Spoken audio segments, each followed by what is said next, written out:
जय हिंद, नमस्कार दोस्तों। आप सभी का एक बार फिर स्वागत है।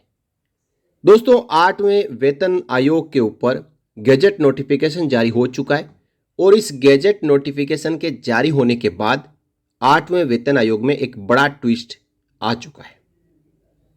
8वें वेतन आयोग की टर्म्स ऑफ रेफरेंस में पेंशनर्स का कोई जिक्र नहीं, वेतन आयोग नहीं मिलेगा।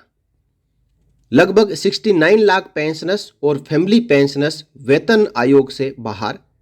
टर्म्स ऑफ रेफरेंस में अब 4 मुद्दों को शामिल करने की उठ चुकी है मांग। अमर उजाला की एक बड़ी रिपोर्ट आई है और इस रिपोर्ट के अनुसार पेंशनर्स 8वें वेतन आयोग के गैजेट नोटिफिकेशन में शामिल नहीं है। आइए जानते हैं इस कंप्लीट रिपोर्ट को। 8 पे कमीशन, क्या 8वें वेतन आयोग के दायरे से बाहर होंगे 69 लाख पेंशनर्स? गिरेगा कर्मचारियों का मनोबल। भारत सरकार ने 3 नवंबर को 8वें केंद्रीय वेतन आयोग पर गजट अधिसूचना जारी की है।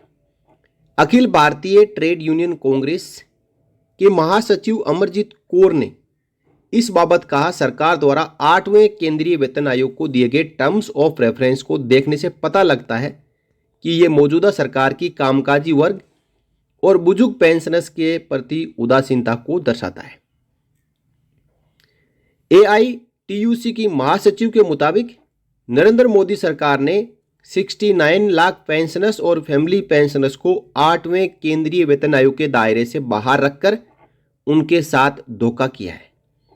सरकार मौजूदा पेंशनर्स के भविष्य के बारे में फैसला करने के लिए वित्त विधेयक के माध्यम से संसद में ली गई वैलिडेशन अथॉरिटी का फायदा उठा रही है।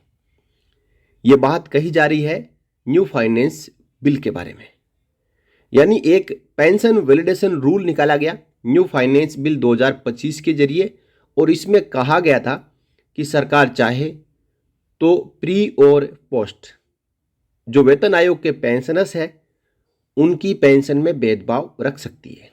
यानी जरूरी नहीं है कि जो प्री वेतन आयोग पेंशनर्स है वो ये मांग करे कि उनकी पेंशन पोस्ट वेतन आयोग पेंशनर्स के बराबर होनी चाहिए। एआईटीयूसी पहले ही बता चुका है कि टर्म्स ऑफ रेफरेंस इतना प्रतिबंधात्मक है कि 8वां केंद्रीय वेतन आयोग कर्मचारियों के लिए जरूरत के हिसाब से एक सम्मानजनक जीवन जीने लायक वेतन की सिफारिश नहीं कर सकता, क्योंकि इस वेतन आयोग की जो टर्म्स ऑफ रेफरेंस में केवल और केवल देश की आर्थिक स्थिति, देश के लोगों के कल्याणकारी योजनाओं और देश को चलाने के लिए सरकारी खजाने में बजट हो, फंड हो, इसी बात का जिक्र किया गया है कि जब भी वेतन आयोग की सिफारिशें बनाई जाए तो इस बात को ध्यान में रखा जाए कि देश की वित्तीय स्थिति अच्छी बनी रहे।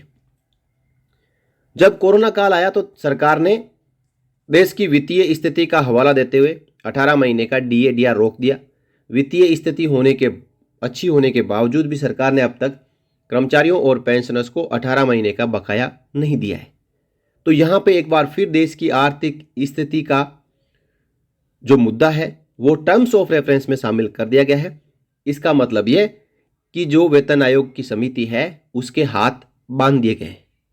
वेतन आयोग की समिति जब भी टर्म्स ऑफ रेफरेंस के अकॉर्डिंग जो 8वें वेतन आयोग का प्रोपोजल बनाएगी तो इस बात को हमेशा जहन में रखेगी कि टर्म्स ऑफ रेफरेंस में कहा गया है कि देश की आर्थिक स्थिति को ध्यान में रखना है।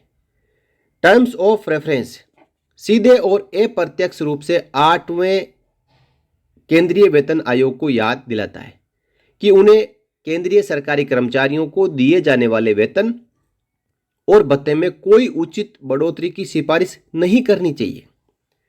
पहले से ही सभी मंत्रालयों और विभागों में मानव शक्ति यानी मैन पावर की भारी कमी है, जिससे हर कर्मचारी को बिना किसी अतिरिक्त लाभ के अधिक घंटे काम करके कम से कम 2 कर्मचारियों का काम करने के लिए मजबूर होना पड़ रहा है।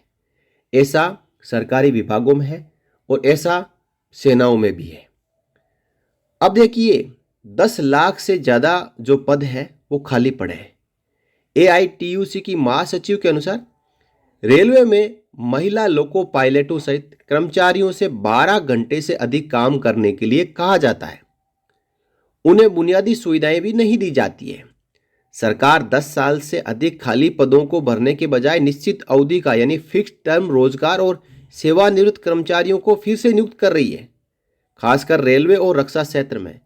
इस स्थिति में 8वें वेतन आयोग की संदर्भ की शर्तें केंद्र सरकार के कर्मचारियों का मनोबल पूरी तरीके से गिराने में लगी हुई है, जो पहले से ही अत्यधिक काम के बोझ और सेवानिवृत्त होने के बाद उनके लिए कोई गैर अंशदायी यानी नॉन कंट्रीब्यूटरी पेंशन ना होने के कारण बहुत ही परेशान है। हालांकि अभी जो यूपीएस लाई गई है और उसमें भी कंट्रीब्यूशन कंपलसरी कर दिया है। अब जब से ओल्ड पेंशन स्कीम बंद हुई है तब से बड़ी मांग उठाई जा रही थी कि ओल्ड पेंशन स्कीम को फिर से लागू किया जाए, लेकिन सरकार यूनिफाइड पेंशन स्कीम लेके आई। 50% गारंटी के साथ पेंशन देने के पीछे टर्म्स एंड कंडीशन लगा दी, जिससे कोई भी 50% पेंशन नहीं ले पाएगा और उसमें पेंशन में जो कंट्रीब्यूशन है वो एम्प्लॉय और एम्प्लॉयर का होगा, जिसमें एम्प्लॉय का कंट्रीब्यूशन पूरा रिटायरमेंट के समय एम्प्लॉय को नहीं मिल पाएगा। तो फिर से मांग उठी कि हमें यूपीएस नहीं चाहिए, एनपीएस नहीं चाहिए, हमें केवल ओल्ड पेंशन स्कीम चाहिए जो 2004 से पहले चल रही है। टर्म्स ऑफ रेफरेंस में कंट्रीब्यूटरी एनपीएस और यूपीएस की जगह नॉन कंट्रीब्यूटरी पुरानी पेंशन योजना को बहाल करने के बारे में कोई जिक्र नहीं है। जैसा कि उम्मीद थी, संसद में वित्त विधेयक पारित होने के बाद जिसके जरिए सरकार ने मौजूदा पेंशनर्स की पेंशन रिवाइज करने या न करने का अधिकार ले लिया है। जो न्यू फाइनेंस बिल आया है उसमें ये शामिल हो चुका है और संसद में पारित भी हो चुका है कि सरकार चाहे तो पेंशन रिवाइज करे और चाहे तो ना करे, ये सरकारी विवेक के ऊपर निर्भर करेगा। सरकार ने 69 लाख से ज्यादा मौजूदा पेंशनर्स और फैमिली पेंशनर्स को 8वें केंद्रीय वेतन आयोग के दायरे से बाहर कर दिया है। इसका मतलब है कि 1 जनवरी 2026 से पेंशन में कोई रिवीजन नहीं होगा। ये न सिर्फ धोखा है बल्कि उन वरिष्ठ नागरिकों के साथ घोर अन्याय भी है जिन्होंने देश की सेवा के लिए अपना खून पसीना बहाया है। एआईटीयूसी मोदी सरकार के इस कर्मचारी विरोधी और पेंशनर विरोधी रवैये की निंदा करता है।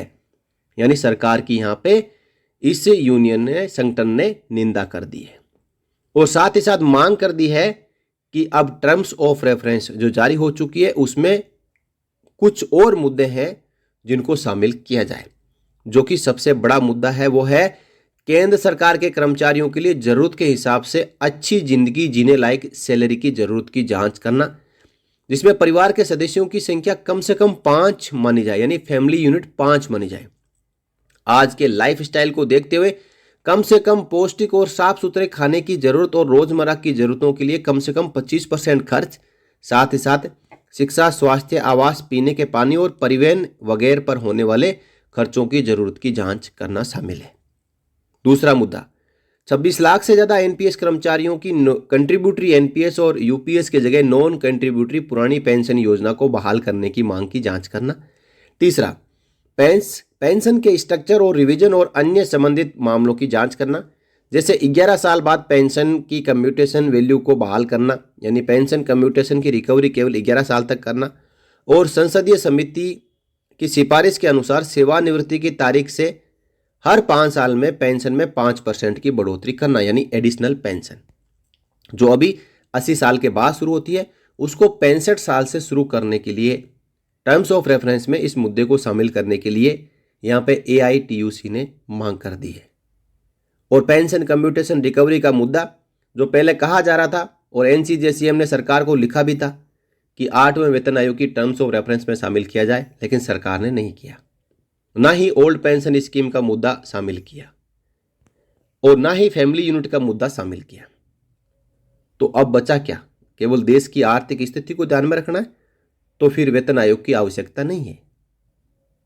और जो कर्मचारियों और पेंशनर्स की आर्थिक स्थिति को यदि ध्यान में रखना है तो फिर वेतन आयोग में अच्छी खासी बढ़ोतरी होनी चाहिए, क्योंकि जिस तरीके से महंगाई बढ़ रही है उस तरीके से सैलरी और पेंशन नहीं बढ़ रही है। ना ही महंगाई भत्ता और ना ही महंगाई राहत बढ़ रही है।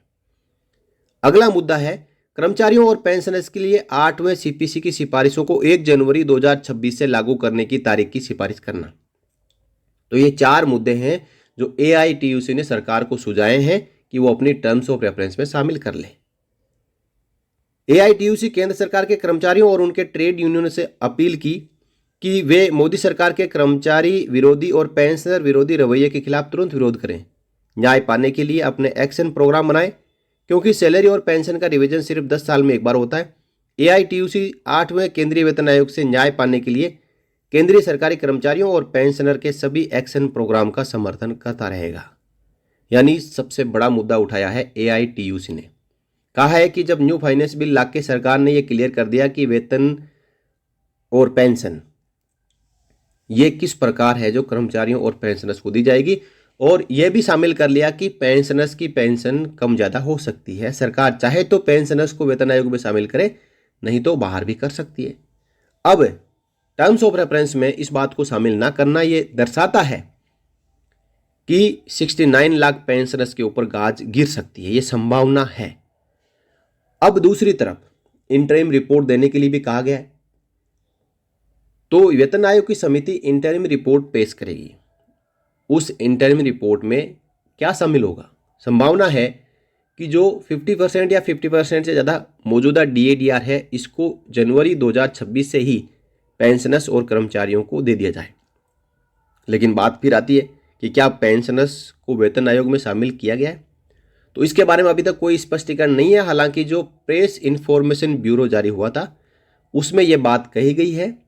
देखिए क्या कहा गया है, सबसे लास्ट पैराग्राफ को देखें। The government had announced formation of the 8th central pay commission in January 2025 to examine and recommend changes in the salaries and other benefits of central government employees.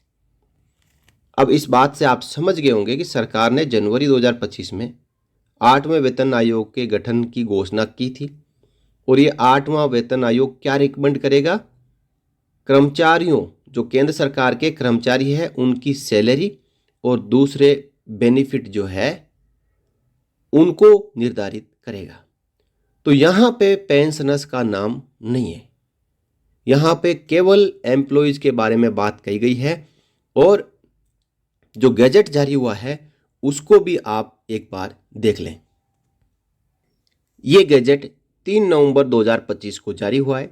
इसमें चेयरपर्सन, मेंबर और secretary के नाम लिखे हैं, और जो terms of reference दिए गए हैं उसके अनुसार to examine and recommend changes that are desirable and feasible in the emoluments including pay, allowances and other facilities और benefits in case or kind having regard to rationalization, contemporary functional requirement and the specialized needs of various department, agencies and services in respect of the following categories of employees। यहाँ पे भी pensioners का नाम नहीं है, केवल और केवल एम्प्लॉयज के बारे में बात कही गई है। तो दोस्तों क्या समझे, क्या पेंशनर्स 8वें वेतन आयोग में शामिल है, या फिर पेंशनर्स को 8वें वेतन आयोग के दायरे से बाहर कर दिया गया है? इसके बारे में आप इस वीडियो के कमेंट बॉक्स में अपनी राय जरूर रखें।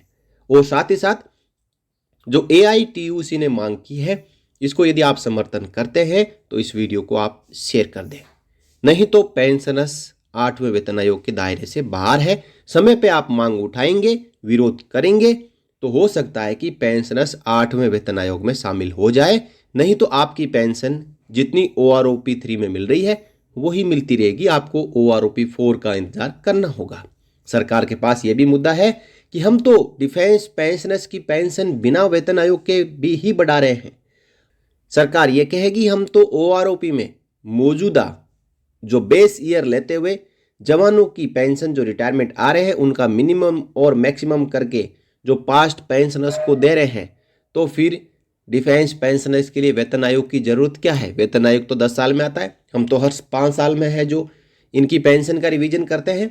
और जो वेतन आयोग पा रहे जवान फ्यूचर में रिटायर आएंगे तो उनकी जो एवरेज पेंशन बनेगी उसके अनुसार पेंशनर्स को भी उनके साथ शामिल कर लेंगे।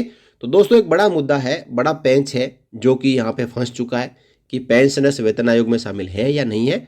तो जैसा मैंने आपको कहा है कि आप अपनी राय रखें और मुद्दे को समर्थन करते हो कि पेंशनर्स वेतन आयोग में शामिल हो तो इस वीडियो को आप शेयर जरूर कर दें। शेयर करने को कोई पैसा नहीं है। और साथ ही साथ आगे भी अपडेट पाते रहने के लिए आप चैनल को सब्सक्राइब कर लें मुफ्त में। इस वीडियो में इतना ही, फिर मिलेंगे, तब तक के लिए जय हिंद, जय Bharat, Vande Mataram. For more updates, subscribe to our channel and enjoy watching the videos.